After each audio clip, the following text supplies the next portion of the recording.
우리는 계속해서 다니엘이란 인물에 대해 조명하고 있습니다. 오늘 그 네 번째 시간이고요. 오늘과 다음 시간에는 2장에 나타난 청년 다니엘에 대해서 함께 살펴보도록 하겠습니다. 다니엘서 2장에는 어떤 내용이 있습니까? 가장 대표적으로 느부갓네살 왕의 꿈 이야기, 그리고 그 꿈에 나타난 신상 예언, 계시록과 다니엘서 성경 전체의 예언을 푸는 데 있어서 가장 뼈대가 되고 기초가 되는 그 2장 예언이 들어 있습니다. 그러나 우리는 그 예언에 대한 해석은 여러분들 따로 공부하실 수 있기 때문에 계속해서 우리가 보고자 하는 관점으로 다니엘의 모습에 대해서 더 집중해서 좀 살펴보도록 하겠습니다. 2장 내용에 나타난 다니엘의 모습을 우리가 살펴보기 전에 우리가 반드시 다시 한번 명확히 이해해야 할 것이 있습니다. 자, 너무나도 당연한 질문이지만요. 다니엘이 지금 어디에 있습니까? 다니엘은 지금 바벨론에 있습니다. 바벨론 가장 중심부, 깊숙한 곳에 이 다니엘이 서 있습니다. 성경에서 우리가 요셉과 더불어서 이 다니엘의 삶에 주목해야 하는 이유가 바로 이것이었습니다. 다니엘이 신앙하고 먹고 살아가고 생존하고 살아갔던 그 환경이 어디였기 때문에, 바벨론이었기 때문에 우리가 이 다니엘의 삶에 주목하는 것입니다. 성경에는 여러 굵직굵직한 아주 위대한 신앙인들이 나옵니다. 특별히 다윗 왕, 또 엘리야 선지자, 그리고 모세와 같은 인물들이 나오는데, 이러한 인물들이 신앙하는 모습과 살아간 모습과 다니엘이 신앙하고 살아간 모습이 비슷할지라도요, 이러한 인물들과 다니엘이 살아간 삶에는 굉장히 큰 차이점이 있습니다. 특별히 이 다윗, 엘리야, 모세와 같은 인물들이 살았던 곳이 어디입니까? 그들이 신앙했던 곳이 어디입니까? 이스라엘이었습니다. 그렇죠? 특별히 이제 하나님의 백성들만 모여 있는 곳에서 그들이 신앙하고 살아갔습니다. 그들이 비록 이방인들을 만났을지라도 그들은 이방인들이 살아가는 나라 안에서 살아간 것은 아닙니다. 그렇죠? 하지만 이 다니엘, 그리고 에스더, 그리고 요셉과 같은 인물들은 이들과 같은 믿음은 가졌지만 살아간 환경은 이스라엘이 아닌 어디였습니까? 이방 나라였습니다. 그래서 이 사람들이 유다 백성을 대하는 방식과, 그리고 이 사람들이 이방 나라 백성들을 대하는 방식에는 차이가 있습니다. 또한 유다 백성들이 이 선지자들과 왕, 그리고 이 지도자들을 대하는 방식과, 그리고 이방 나라 사람들이 이 사람들을 대하는 방식에는 매우 큰 차이가 있습니다. 그래서 이 차이를 우리가 살펴봄으로 인하여서 우리가 유다에 있을 때 어떻게 해야 되고 바벨론에 있을 때 어떻게 해야 하고 이런 것에 대한 분명한 교훈을 우리가 얻을 수 있게 됩니다. 구분이 있어야 됩니다. 그래서 유다에 있을 때 바벨론에 있는 것처럼 살고, 바벨론에 있는데 유다 사람들 대하듯이 그곳에 살아가는 사람들을 대하면 우리가 안 되겠습니다. 그래서 그 차이를 잠깐 다시 한번 조금 다른 시각에서 살펴보도록 하겠습니다. 자, 먼저 유다. 다니엘의 고향이죠. 그렇죠?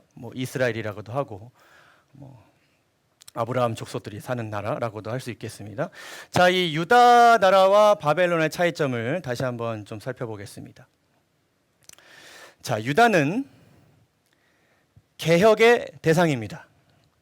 언제나 유다는 개혁의 대상입니다. 개혁이 이루어져야 하고, 개혁 중이어야 하고, 개혁되어져야 하는 대상입니다. 이 개혁은 하나님의 말씀에 따라 이루어집니다. 그리고 이 유다에 사는 모든 개인과 가정과 공동체들이 이 개혁에 반드시 동참해야 합니다. 그리고 그들이 그 개혁에 모두 동참하게 될 때에 이 나라를 하나님께서 강대한 나라로 만들어 주신다 약속하셨고, 강대한 나라로 한때 만들어졌습니다. 그러나 그들이 이 개혁에 동참하지 않기로 결정하고 하나님을 떠나갔을 때에 유다는 어떻게 되었죠? 멸망하였습니다. 자, 바벨론. 바벨론은 개혁의 대상입니까? 자, 바벨론은 개혁의 대상이 절대로 아닙니다. 바벨론은 멸망의 대상입니다. 성경에는 단 한 번도 이 바벨론이라는 나라가 개혁이 될 가능성을 언급하지 않으셨습니다. 누군가가 잘했을 때, 어떤 인물이 등장했을 때, 사람들이 크게 변화했을 때 바벨론이 멸망을 피할 수 있을 것이다. 이런 말씀은 한 번도 주어진 적이 없습니다. 바벨론은 무조건 망하게 되어 있고 누구에 의해서? 하나님에 의해서 멸망당할 그런 대상입니다. 그래서 이 바벨론은 하나님께서 멸망시킬 대상이기 때문에 우리가 뭔가 해서 변화시킬 수 있는 대상이 아닙니다. 그리고 이 바벨론의 멸망을 촉진시키기 위해서 우리가 뭔가를 해야 되는 것도 절대로 아닙니다. 또한 그렇다고 해서 이 바벨론은 우리가 무관심해야 할 대상도 아닙니다. 왜냐하면 우리는 아직 그 안에 있고 다니엘과 같이 이 사회의 일부로 살아가야 하기 때문에, 그리고 가장 중요하게는 아직 그 안에 누가 있기 때문에, 사람들이 있기 때문에. 어떤 사람들이요? 평생 바벨론의 질서가 맞다고 옳다고 여기고 살아갔지만 다니엘과 같은 유다인들로 인하여서 바벨론이 당할 멸망에서부터 구출될 수 있는 가능성이 있는 수많은 사람들이 아직 있습니다. 이러한 차이가 있기 때문에 우리가 1강에서 유다와 바벨론 상징하는 두 다른 시간과 공간을 우리가 살펴보았었죠. 그렇죠? 유다와 같은 공간, 믿음의 가정, 성도들이 모이는 교회, 소그룹, 그리고 안식일이라는 시간 속에서는 하나님 안에서의 교제와 쉼을 우리가 가지고요. 그렇죠? 그 안에서 우리가 바벨론에 나가기 전 배워야 할 것들을 배우는 공간이 되어야 합니다. 유다는 그런 곳이 되어야 합니다. 그렇죠? 또한 구원이신 하나님에 대해서 함께 이야기하는 은혜의 시간, 그리고 공간이 되어야 합니다. 그리고 우리가 바벨론, 우리가 속한 이 나라, 세상 전체 속으로 우리가 들어가게 될 때에 우리는 정신을 아주 바짝 차려야 됩니다. 한순간도 방심해서는 안 됩니다. 쉼을 가질, 여유를 가질 틈이 없습니다. 그래서 그 안에서 우리는 하나님의 도우심을 아주 절실히 구해야 하죠. 어쨌든 이런 멸망의 대상인 바벨론 한가운데 이 유다 청년 다니엘이 서 있습니다. 2장이 되어서 그는 더 안으로, 더 깊숙이 이 바벨론 안으로 들어가게 되는데요. 다니엘서 1장을 보게 되면 이 다니엘이 17세에서 18세 아주 어린 나이지만은 그가 아주 하나님을 성실히 믿고 잘 따르는 훌륭한 신앙인으로, 특별히 유다에서 잘 성장해 나온 사람으로서 우리가 알 수 있게 되었습니다. 그렇죠? 하나님과 아주 밀접한 관계에 있었던 사람이 아주 분명합니다. 그런데 이런 신앙이 지금 어디에 있습니까? 어디 안에 있습니까? 지금 멸망의 대상인 바벨론 안에 있습니다. 자, 유다에서 나온 수많은 사람들 중에서 어떻게 보면 가장 죄에 예민하고 불법에 예민한 사람입니다. 근데 그런 사람이 지금 어디 안에 있습니까? 바벨론 안에 있습니다. 자, 이 바벨론에서 일어나는 많은 것들을 보면서 다니엘이 어떻게 느끼고 어떤 생각을 했을지 우리 한번 상상해 보시죠. 자, 이 바벨론 지도자의 정책들, 유다에서 왕들이 행하던 정책들이랑 차원이 다른 정책들입니다. 이 정책들을 통하여서 그들이 하나님께로 더 가까이 나아가겠습니까? 아니요, 반대로 나아가겠죠. 사람들의 불법적인 행위들, 다니엘의 눈에는 불법적으로 보이나 그 사람들에게는 그냥 일상적인 일. 그러나 다니엘의 눈에는 불법적으로 보이는 그 모든 행위들, 부도덕한 생활들, 문란한 문화. 사실 다니엘의 입장에선 그런 건데 그들에게는 뭐 그냥 늘 해오던 그런 문화였겠죠. 그들의 식생활, 옷차림, 음악, 또 우상 숭배와 관련된 문화들, 이런 것들을 보면서 다니엘이 어떤 생각을 했을까요? 어떤 마음을 가졌을까? 한번 상상해 보시죠. 이 안에서 몇십 년을 살게 될지 모르는 상황입니다. 이제 한 3년 지난 것입니다. 제 생각에는 이 다니엘이 이 바벨론 사람들의 살아가는 모습을 보면서 일종의 약간의 역겨움까지 느끼지 않았을까 한번 생각해 보게 됩니다. 얼마나 그 보는 것만으로도 마음 속에 그 괴로움이 컸을까. 우리가 이제 마지막 시대에 살아가면서 이 세상 뒤에서 일어나는 일들에 대해서 우리가 요즘 자주 찾아보고 또 정보를 나누고 또 강의 설교들을 듣습니다. 여러분들 그 전에는 우리가 보여지지 않았기 때문에 보지 않았던 것들을 점점 하나하나씩 알게 될수록 여러분들 마음이 어떠신가요? 이 세상을 바라보는 여러분들의 마음이 어떠신가요? 평안하신가요? 막 알면 알수록 막 가슴이 뒤틀리는 것 같고 생각만 해도 끔찍한, 그렇죠? 그런 생각이 우리 마음속에 있습니다.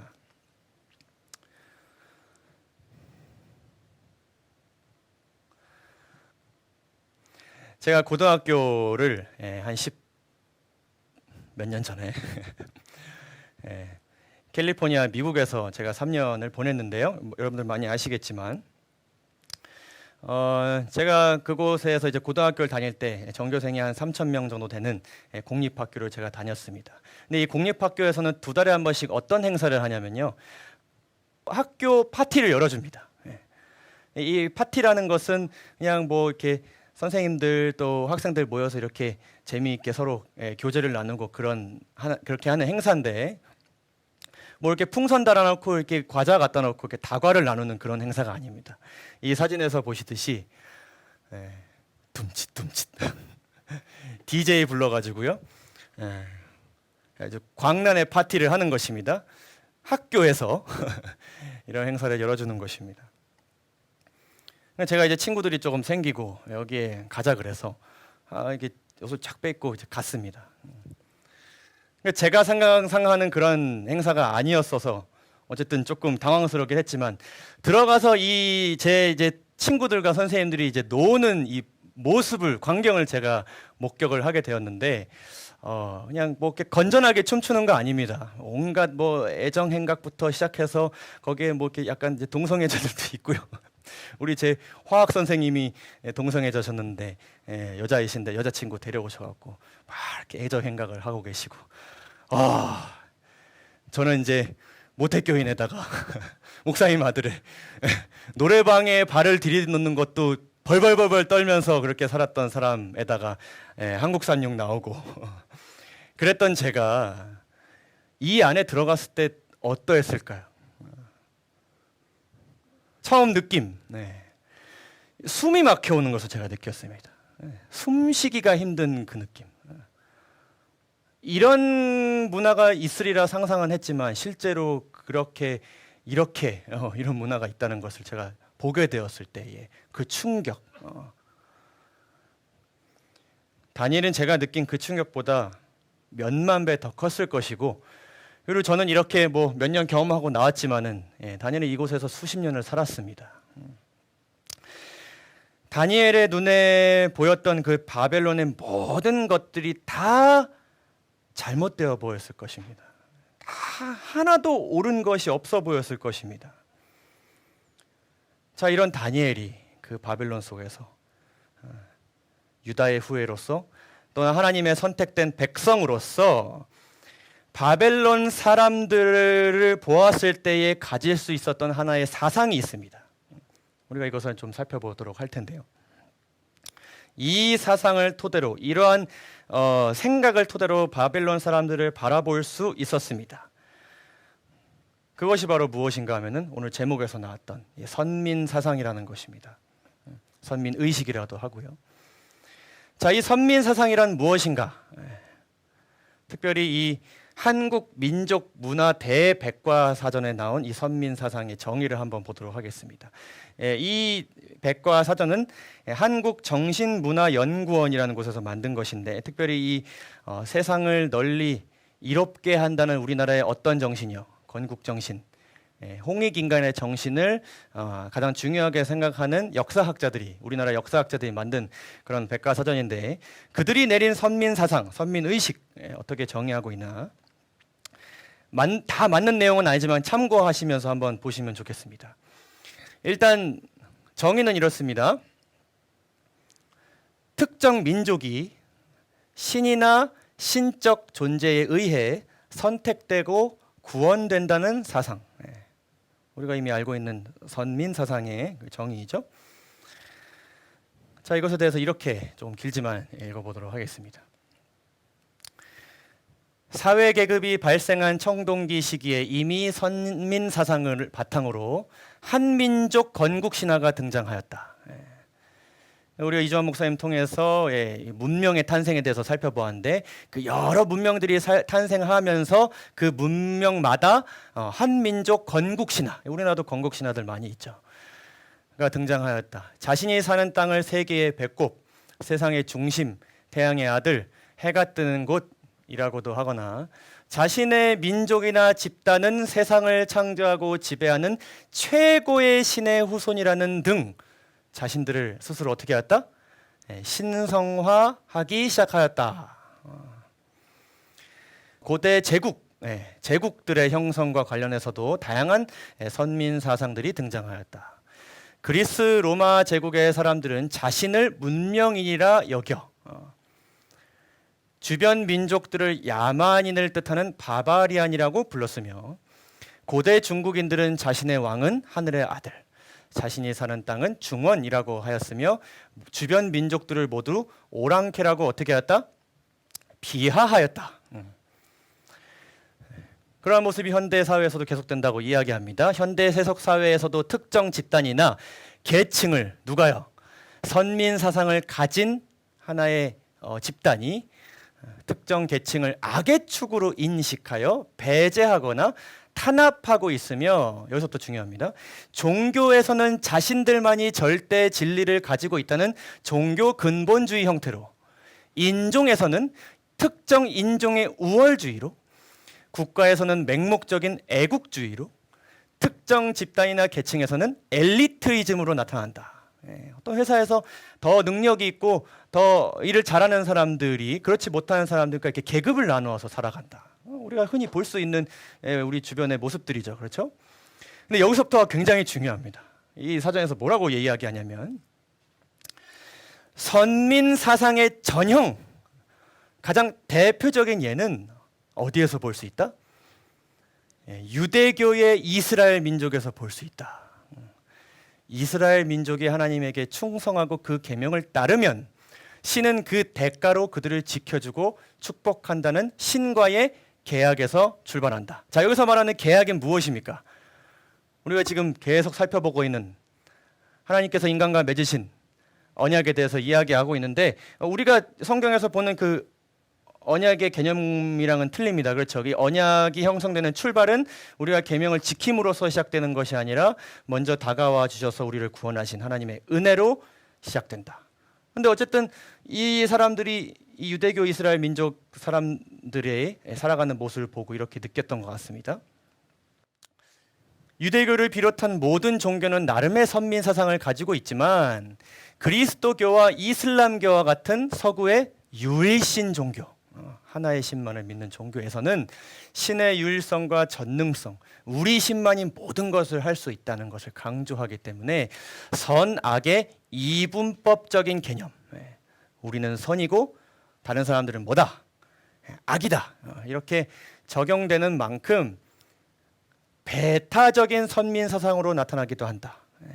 이타적인, 이러한 신을 믿는 우리가 이타적으로 살아가는 것이 아니라 이 신은 우리만 지켜주신다, 저들은 벌하실 것이다 라고 생각하는 배타적인 선민 사상으로 나타나기도 한다. 우리나라의 선민 사상은 홍익인간의 정신을 제시하고 있어 배타적이고 정복적인 선민 사상, 그 대표가 누구라고요? 유대교의 이스라엘 민족과는 구별된다.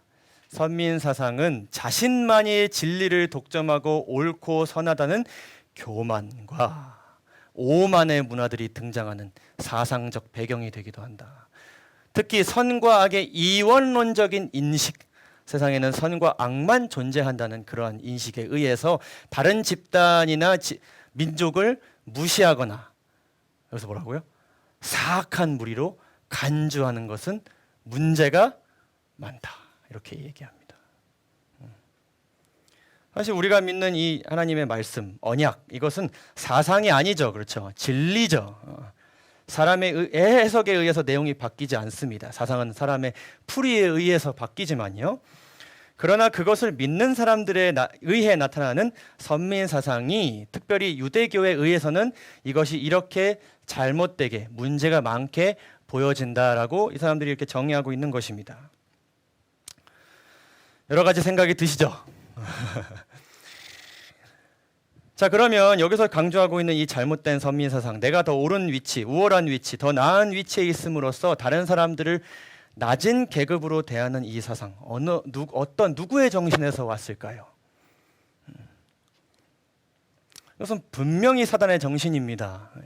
계시록 13장을 우리가 보게 되면 짐승의 모든 권세를 그 앞에서 행하고 땅과 땅에 거하는 자들로 처음 짐승에게 경배하게 한다. 경배하게 하는데 뭐를 이용하는 것입니까? 그가 가진 권세를 이용하는 것. 우리가 믿는 하나님은 권세를 이용하시는 것이 아니라 사랑과 은혜로, 그렇죠? 모본으로 경배하도록 하십니다. 경배하고 싶은 마음을 심어주시는 그런 분이십니다. 그러나 사단의 정신을 따르는 사람들은 권세를 가지고 사람들을 압제합니다. 또한 사단이 만든 진화론이 이러한 사상에 근거합니다. 생물은 생존 경쟁에 적합한 것은 살아남고 그렇지 못한 것은 도태된다. 그러니까 자연스럽게 계급이 형성되고 살아남은 자들이 도태된 사람들을 지배한다. 그것이 이 진화론의 기본 사상인데, 이렇게 가장 사단의 정신과 반대되어야 하는 무리가 가장 사단의 정신을 잘 나타내는 무리로 평가받고 있다는 것입니다. 혹 우리가 이런 평가를 다른 사람들에게 받는다면 너무 슬픈 일이지 않겠습니까? 가슴 찢어지는 일입니다. 다니엘도 이러한 선민 사상, 잘못된 선민 사상을 가지고 바벨론 사람들을 대할 수 있었습니다. 충분히 그렇게 될 수 있었습니다. 워낙 이 다니엘은 어떤 사람이었기 때문에, 진리에 가장 가까운 사람이었기 때문에, 옳고 그름이 제일 잘 보이는 사람이었기 때문에. 그래서 그는 이 바벨론 사람들이 이렇게 할 수 있었습니다. 평가하거나 잘못된 점을 지적할 수 있었습니다. 아니면 반대로 무관심하거나 최대한 거리를 둘 수 있었습니다. 일만 바짝하고 빠르게 그들과 말 섞일 틈도 없이 집에 돌아올 수 있었습니다. 근데 중요한 것은요, 이 바벨론 사람들도 선민의식이 분명히 있었습니다. 왜냐하면 처음 강의 때 말씀드렸던 것처럼 이 바벨론이 당시 받은 평가가 무엇이었냐면은 저 나라는 뭐와 같은 나라다. 천국과 같은 나라다. 유다 제국이 당시 그런 나라가 되어야 했는데 이 바벨론이 그런 평가를 받은 것입니다. 내 신분을 버리고 저기 가서 뭐 하고 싶다? 살고 싶다. 그런 곳에 있었던 사람들이 심지어 자신들이 멸망시킨 나라의 백성, 이 유다 사람들을 우월 의식을 가지지 않고 바라보지 않을 수 없었을 것입니다. 그렇다면 이 다니엘의 선민의식과 하나님께서 그의 백성을 선택하셨다는 것을 믿는 믿음과 바벨론 사람들의 선민의식은 어떠했을 가능성이 컸을까요? 충돌했을 가능성이 높습니다. 많은 갈등을 빚었을 가능성이 높습니다. 하지만 우리가 알다시피 다니엘은 그렇게 하지 않았습니다. 자, 긴 이야기를 뒤로하고 2장 내용을 살펴보도록 하겠습니다. 다니엘서 2장 1절에 있는 말씀입니다. 느부갓네살 왕이 꿈을 꾸었습니다. 꿈을 꾸고 나서 일어났는데 마음이 번민합니다. 근심 걱정이 가득 차고 찝찝합니다. 근데 다른 사람이 아닌 왕이 그런 꿈을 꿨기 때문에 마음이 더 번민했던 것입니다. 고대 사회에서 왕이 꾸는 꿈에 의해서 사람들은 나라의 미래를 걱정하기도 하고 또 좋게 해석하기도 했기 때문에 어쨌든 왕이 이런 꿈을 꾸어서 너무나 근심하는 나머지 당시 최고의 지식인들을 부릅니다. 박수와 술객과 점장이와 갈대아 술사들을 부릅니다. 그리고 아주 젠틀하게 제안합니다. 내 꿈이 어떤 내용인지, 그리고 그 꿈이 어떤 의미인지를 알려달라, 이렇게 제안을 합니다. 근데 갈대아 술사들이 그 왕의 제안을 들으면서 생각을 해보니까 뭔가 좀 중요한 것이 빠져 있습니다. 뭐였나요? 꿈의 내용이 없는 것입니다. 그래서 갈대아 술사들이 다시 왕께 이야기합니다. 왕은 그 꿈을 종들에게 알려주시면 우리가 해석해 드리겠나이다. 이 술사들이 했던 이 제안은 굉장히 상식적인 제안입니다. 당연히 해야 하는 제안입니다. 왕이 이거 가지고 그렇게 격하게 반응할 만한 제안은 아닙니다. 자신이 생각해도 그러네. 근데 생각이 안 나. 그래도 한번 맞춰보지 않을래? 좀 연구해서 알려주지 않을래? 라고 이야기하는 것이 일반적이고 정상적인 반응일 텐데 술사들이 이렇게 이야기하자마자 왕이 뭐라 그럽니까? 너희 몸을 쪼갤 것이며 너희 집으로 걸음터를 삼을 것이다. 이 반응을 보게 되면 어떻게 이렇게 괴팍하고 이렇게 자기 멋대로이고 이렇게 화를 참지 못하고 자기 그냥 하고 싶은 대로 하고 생각도 하고 싶은 대로 생각하는 왕이 어떻게 그렇게 바벨론과 같은 대제국을 만들 수 있었을까 생각이 되어지지만 뒤의 내용을 보면 왕이 이렇게까지 반응한 데는 어느 정도 이유가 있었던 것으로 보입니다.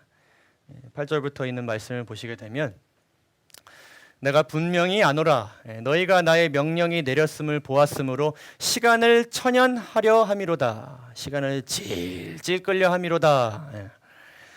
너희가 거짓말과 망령된 말을 내 앞에서 꾸며 말하여 계속 내가 듣고 싶은 말만 하면서 내 마음이 바뀌기를 기다리려 함이니라. 이렇게 이야기합니다.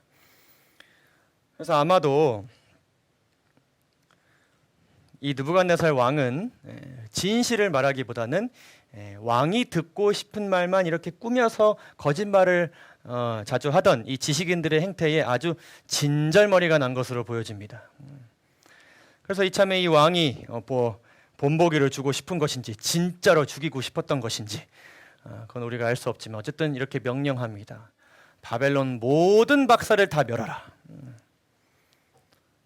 그런데 안타깝지만 이 와중에 누가 있었습니까? 누구도 껴 있었습니까? 다니엘과 세 친구들. 이제 막 궁중교육을 끝내고 이제 20살로 접어든 이 어린 청년들이 하나님께서 주신 큰 뜻을 펼쳐보기도 전에 죽을 위기에 처한 것입니다. 그랬을 때에 왕의 시위대 장관 아리옥이 바벨론 박사들을 죽이러 나갔을 때에 다니엘이 등장합니다. 다니엘이 명철하고 슬기로운 말로 물어가로되 왕의 명령이 어찌 그리 급하뇨.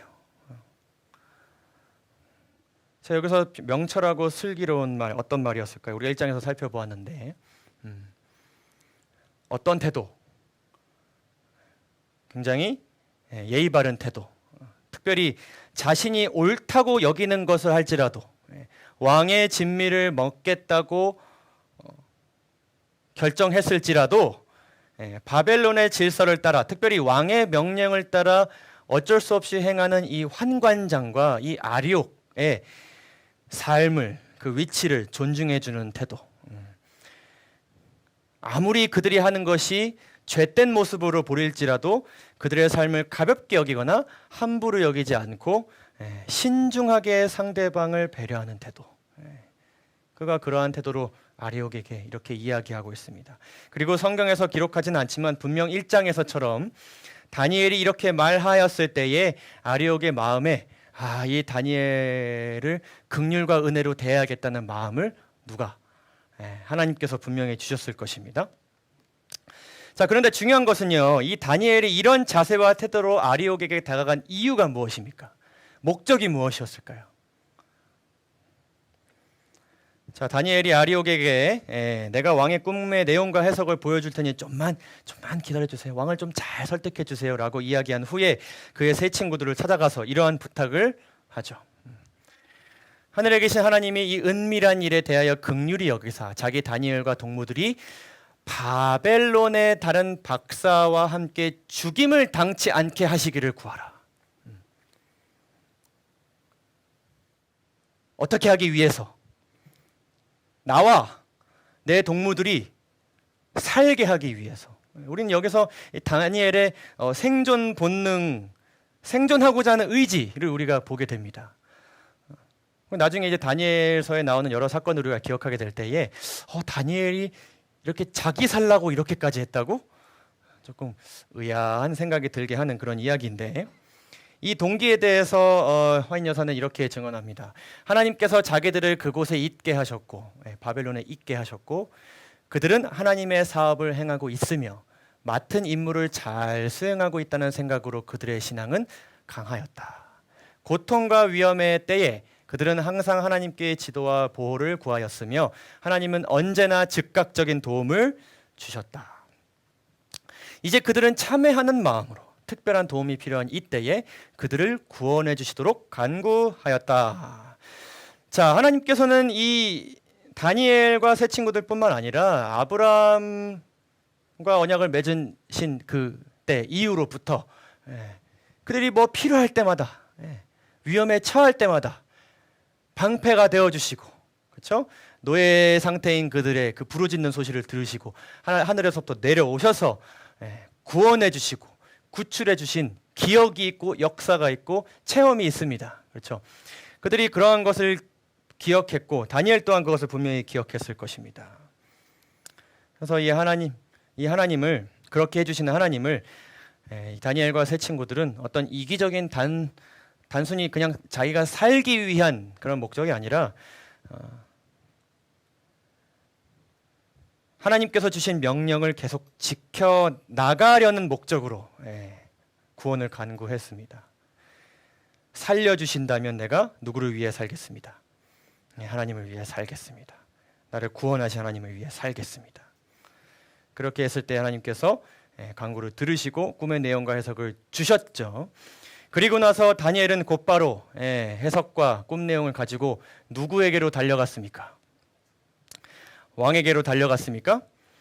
아니요. 바벨론 박사들을 멸하라 명한 아리옥에게로 다시 갑니다. 그리고 이렇게 요청합니다. 아리옥에게 가서 이름에 어떻게 해달라? 바벨론 박사들을 멸하지 말고 나를 왕의 앞으로 인도하라. 여기서 중요합니다. 그리하면 내가 그 해석을 왕께 보여드리리라. 어떻게 하면 내가 왕께 해석을 보여드리겠다고요? 바벨론 박사들을 멸하지 않고 나를 왕에게 인도하면 내가 그 해석을 왕께 보여드리리라. 놀라운 이야기가 아닐 수 없습니다. 다니엘이 하나님께 지혜를 구하고 왕에게 찾아가려고 했던 목적이 누구의 생존을 위한 것이기도 했어요. 바벨론 박사들의 생존을 위한 것이기도 했다. 자, 그런데 우리가 아까 살펴보았던 그 유다인들이 대부분 가졌던 그 잘못된 선민 의식으로 이 바벨론 박사들을 보면 뭐 꼭 그 선민 의식이 아니더라도 우리가 그냥 말씀을 가지고 신앙하는 사람들로서 이 바벨론 박사들을 보게 될 때에 이 박사들은 어떤 사람들입니까? 다니엘에게 어떤 존재들입니까? 기본적으로는 하나님을 대적하는 사람들입니다. 근데 이 사람들이요, 하나님을 그냥 대적하는 사람들이 아니라 하나님의 말씀과 반대되는 학문을 연구하고 심지어 연구만 하는 것이 아니라 사람들을 뭐 하는 사람들? 가르치는 사람들입니다. 바벨론 사람들이 하나님을 대적하도록 내가 대적하니까 저 사람들로 대적할 수 있게끔 이끄는 일에 가장 선봉에 선 사람들이 이 바벨론 박사들입니다. 지금으로 이야기하면 무신론자들, 진화론자들 정도가 아니라 하나님이 계시지 않다는 것을, 그리고 인간은 진화되었다는 것을 연구하고 하나님이 계시지 않다고 주장하고 사람들에게 영향력을 끼치는 사람들, 그들이 바로 바벨론 박사들입니다. 그런데 이 사람들, 다니엘에게 있어서 가장 비하의 대상이자 가장 경멸의 대상이자 가장 죄악 끝에 있는 이 사람들, 하나님께 가장 벌받아야 하는 사람들, 저라면 말이죠, 너무 좋은 기회입니다. 저럴 기회지 않습니까? 저라면요, 이 사건이 하나님의 뜻이지 않을까라는 생각을 할 수 있었을 것 같습니다. 이참에 이 바벨론 궁전을 아예 그냥 요시야의 개혁처럼 개혁을 일으키는 것입니다.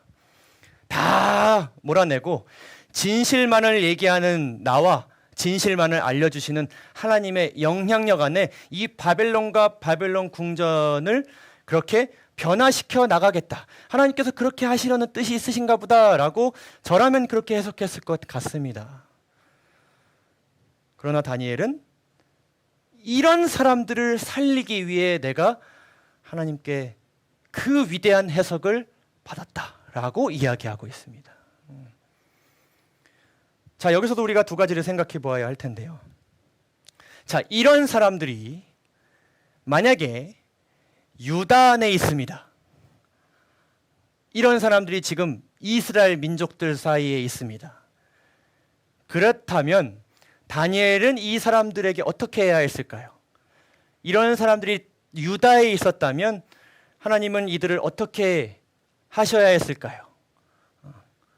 광야에서 모세가 가나안 땅을 향하여서 민족들과 나아갈 때 이런 사람들이 있었습니다. 그랬을 때 하나님께서 어떻게 하셨습니까? 지도자들이 어떻게 하였습니까? 즉각적으로 어떻게 하셨습니까? 불을 내리시거나 지진을 일으키셔서 멸망시켰습니다. 완전히 제거하셨습니다. 유다에는 이런 사람들이 존재해서는 안 되거든요. 그러나 여기는 어디입니까? 지금 여기는 어디입니까? 바벨론입니다. 이곳에 사는 사람들은 그들이 무엇을 행하는지 알지 못합니다. 그들은 최소한 이 다니엘과 같은 유다인들을 통해서 하나님의 말씀에 대해 들어본 적도 없었고 들어보고 그것이 맞는가 아닌가를 생각해 볼 기회도 없었고 그렇게 살아가는 모습을 통하여서 아, 내가 이렇게 믿고 살아가고 있었는데 저렇게 포로로 잡혀온 사람들의 모습을 보니 저렇게 사는 삶이 더 행복해 보이는구나. 더 가치 있는 삶이구나. 그렇게 생각해 볼 기회를 아직 가지지 못하였습니다.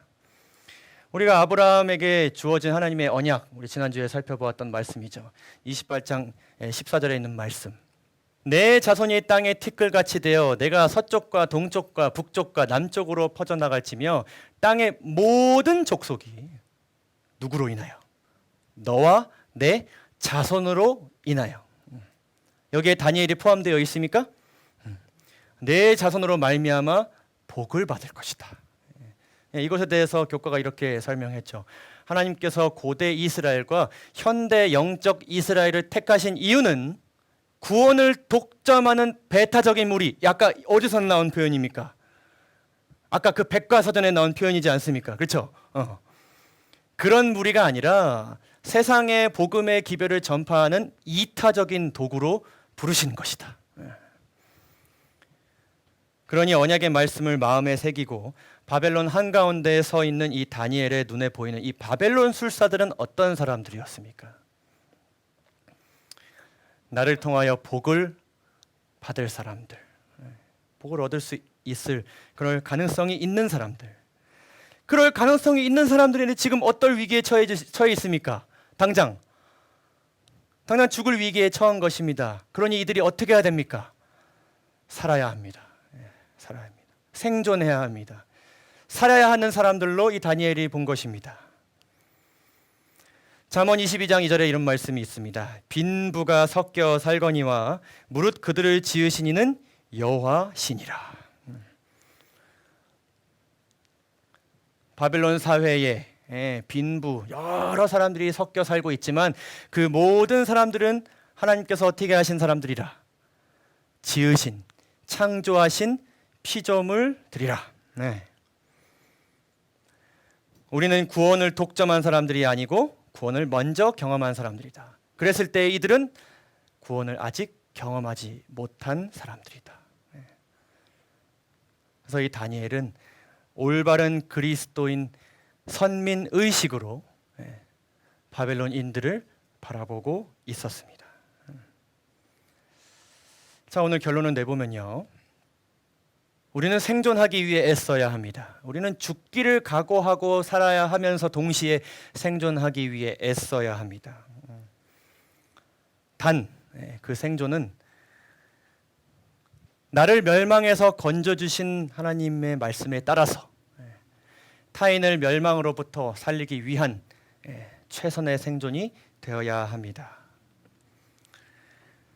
바벨론 사람들의 영적인 변화를 기대하기 이전에 그들의 생존을 위해 먼저 애쓰고 이를 위해 기도하는 우리가 되어야 합니다. 그리고 반대로 우리의 생존 이전에 우리는 우리의 영적 변화를 애쓰는, 그것을 위해 먼저 애쓰는 우리가 되어야 합니다. 이것이 반대로 될 때에 잘못된 선민의식이 나타날 수 있습니다. 사람들의 생존보다 영적인 변화를 기대하고 우리의 영적 변화보다도 생존에 우리가 목숨을 걸 때에 사람들은 잘못된 선민의식을 가진 이들의 대표적인 예로 우리를 이야기할 것입니다. 잘못된 선민의식 혹 우월주의가 우리 마음 가운데 있게 될 때에 주변인들과의 잦은 다툼, 갈등, 논쟁, 그리고 반대로 사람과 세상에 대한 무관심 등으로 나타날 수 있습니다. 우리가 이러한 마음을 가지고 재림을 기다리지 않게 되기를 간절히 소망합니다. 이러한 것들에서 벗어나기 위한 재림 준비는요, 하나님께서 원하시는 재림 준비가 아닙니다. 하나님께서 여전히 지금 우리를 위해서, 그리고 우리가 혹 지금 좋지 않은 관계에 있을지라도 그 사람들을 위해 해주실 수 있는 일들이 아직 있습니다. 바벨론 일들을 대하는 나의 태도의 변화가 필요하다 느껴지신다면 하나님이 죄인인 나를 위해 어떤 일을 하셨는지를 먼저 묵상하시기를 간절히 바랍니다. 우리가 지금 교과를 배우고 있지만 이제 구가 나갑니다. 그렇죠? 구가 했습니다. 구가 8과 내용에서는 이제 순종에 대해서 우리가 다루고 있는데, 율법에 대해서 다루고 있는데, 안식일에 대해서 다루고 있는데, 혹 그러한 말씀들을 배우고 내가 말씀에 순종하며 해나가는 일이 잘 되지 않을 때에, 적용되지 않을 때에 우리는 어디로 돌아가야 합니까? 일과로 돌아가야 되는 것입니다. 그럼 하나님께서 분명 여러분들에게 새로운 마음을 주실 것입니다. 그렇죠? 올바른 그리스도인 선민의식으로 사람들을 바라보도록 예수님이 보여주신 겸손의 모본을 자주 묵상하고 이를 위해 기도하시는 우리 모두가 되기를 간절히 소망합니다. 작년 말에 한 전화를 받은 적이 있습니다. 한 남자 어르신께서, 지금 우리 홍성희 집사님께서 전화를 받고 계시면 제가 이 상담 전화를 받을 때 전화하셔서 이런 이야기를 하셨습니다. 조금 격양된 목소리로 혹시 진리의 뿔 교회에는 코로나 확진자가 나왔나요? 근데 제가 아무래도 대답을 잘못했던 것 같습니다. 당연히 안 나오죠 라고 했어야 되는데 아직 나오지 않았습니다 라고 말씀을 드렸더니 이분이 아주 화가 나신 것 같습니다. 그분이 이 말씀을 듣지 않고 계시기를 바랍니다. 그렇죠. 근데 지금 전화 받으시는 분이 잘못 이야기하고 있는 것입니다. 우리가 진리 안에 있는데 어떻게 코로나에 걸리겠습니까? 이렇게 말씀하시는 것입니다. 그러면은 저희가 진리 안에 있으면 코로나에 걸리지 않나요? 그럼요. 이 재림교회는 절대로 코로나에 걸리면 안 되고 걸릴 수 없습니다. 이렇게 이야기하는 것입니다. 제가 그 전화를 끊고 나서 네 알겠습니다 하고 끊고 나서 마음이 좀 복잡했습니다. 복잡했습니다. 혹 내 마음에는 그런 마음이 없는지, 내가 그런 생각을 가지고 사람들을 바라보지는 않았는지, 혹 바리새인들이 문둥병자들을 바라보면서 저 사람들은 죄를 지었기 때문이야, 나는 죄를 안 지었기 때문이야, 너랑 나는 달라 라고 그들을 멸시하고 그들을 위해 기도하지 않았던 것처럼 말이죠. 그러나 우리가 진리에 가까울수록, 진리에 가까운 사람들일수록 특별히 코로나 같은 마지막 시대의 징조들이 우리에게 아주 큰 시험이 될 수 있습니다. 왜냐하면 이러한 일들을 강요하고 통제하고 배후에서 일하는 그 세력이 결국에는 바벨론이기 때문입니다. 우리가 가장 경계해야 되는 세력이기 때문입니다. 그렇기 때문에 우리가 더더욱 중심을 잃지 않도록 해야겠습니다. 하나님께서 모든 민족들이 우리를 통하여서 복을 받게 해주신다는 그 약속을 우리가 절대로 잊지 않게 되시기를 간절히 바랍니다. 마스크를 쓰실 때도, 그리고 QR코드를 찍으실 때도 별것 아닌 행동이지만, 별것 아닌 것이지만 우리가 기도할 필요가 있습니다. 우리 모든 진리 안에 있는 교회들이 최선을 다해 타인을 위해 봉사하고 최선을 다해 지침을 지키고 또 말씀 안에 있기로 결심하고 살아갈 때에 그 모습을 하나님께서 바벨론인들에게 은혜와 긍휼이 되게 하시고 더 나아가 강대한 나라, 내 신분을 버리고 저기에 가서 살고 싶게 하나님께서 역사하실 것을 여러분들 믿으십니까? 네. 다니엘 인물 탐구 이 시간에 중심 성경절이 되는 이 말씀 다 함께 읽고 오늘 시간을 마치도록 하겠습니다. 다니엘 1장 8절에서 9절에 있는 말씀 다 함께 읽도록 하겠습니다. 시작. 다니엘은 뜻을 정하여 자기를 더럽히지 않게 하기를 환관장에게 구하니 하나님이 다니엘로 환관장에게 은혜와 긍휼을 얻게 하신지라. 아멘.